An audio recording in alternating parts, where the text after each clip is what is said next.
আজ আমি আপনাদের সোয়াবিন দিয়ে ডাল রান্না করে দেখাবো। তার জন্য আমি এখানে মুগ ডাল নিয়েছি, আর নিয়েছি সোয়াবিন, আর এখানে নিয়েছি 1 চামচ আদা বাটা, নিয়েছি একটা টমেটো, আর 4-5টা চেরা কাঁচা লঙ্কা, আর নিয়েছি ধনেপাতা।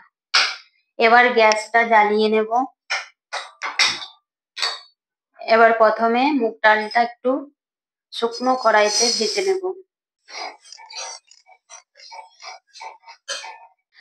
ডালটা ভাজা হয়ে গেছে, খুব সুন্দর একটা গন্ধ বেরিয়েছে। এই সময় আমি নামিয়ে নেব। এবার এটাকে পরিষ্কার করে ধুয়ে নিয়ে কুকারে একটা সিটি দিয়ে নেব ডালটা। কড়াইয়ের মধ্যে জল দিয়ে দিচ্ছি। এবার সয়াবিনটা সেদ্ধ করে নেব। এর মধ্যে একটু নুন দিয়ে দেব।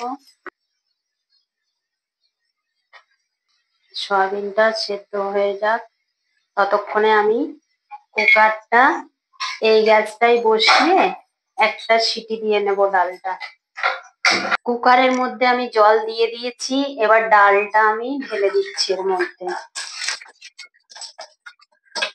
এবার এর মধ্যে একটু নুন দিয়ে দেব। একবারেই পরিমাণ মতো নুনটা আমি দিয়ে দিচ্ছি। এবার ঢাকা দিয়ে একটা সিটি দিয়ে দেব।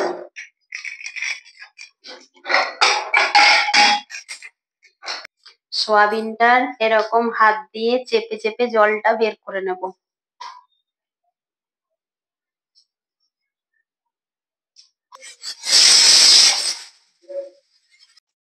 আমার একটা সিটি পড়ে গেছে, বন্ধ করে দেব।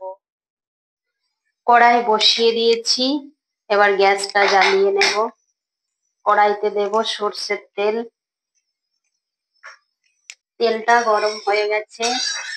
এবার আমি সয়াবিনটা ভেজে নেব।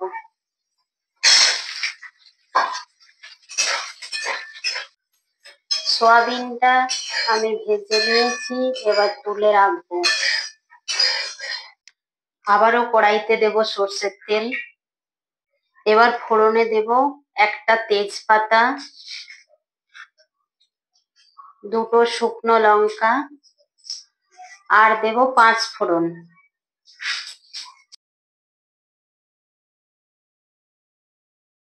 ফোড়নটা ভাজা হয়ে গেছে। এবার আমি আদা বাটাটা দিয়ে দেব। এবার আদাটা ভাজা হয়ে গেছে, টমেটো কুচিটা এর মধ্যে দিয়ে দেব।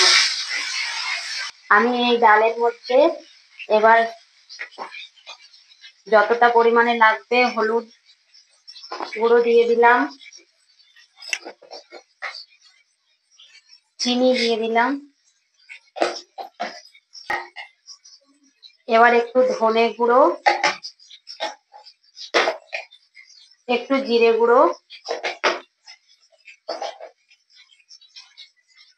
আর 4টা কাঁচা লঙ্কা চেরা, এগুলো সব দিয়ে দিলাম। এবার একটু কষিয়ে নেব। কষানো হয়ে গেছে। এবার এর মধ্যে আমি ডালটা দিয়ে দেবো। সেদ্ধ করে রেখেছিলাম, একটা সিটি দিয়ে নিয়েছিলাম।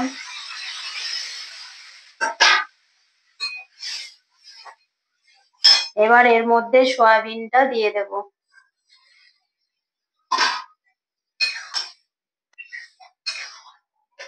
এবার কিছুক্ষণ রেখে দেব।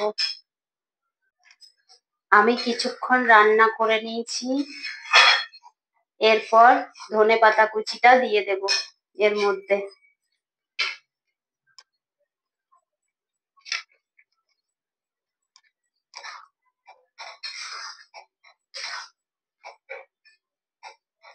এবার গ্যাসটা বন্ধ করে দেব। আমার সয়াবিন দিয়ে ডাল রান্না হয়ে গেছে। আমি এবার নামিয়ে নেব। আমার ইউটিউব পরিবারের এক দিদি আমাকে এই রান্নাটা করে দেখানোর জন্য বলেছিল, তাই আমি আজকে এই রান্নাটা করে দেখালাম। আমি নামিয়ে নিয়েছি। এটা সম্পূর্ণ নিরামিষ রান্না। যে কোনো নিরামিষ রান্নার দিনে আপনারা বানাতে পারেন। প্লিজ আমার ভিডিওগুলো যদি আপনাদের ভালো লেগে থাকে তাহলে লাইক, শেয়ার, সাবস্ক্রাইব, কমেন্ট করবেন।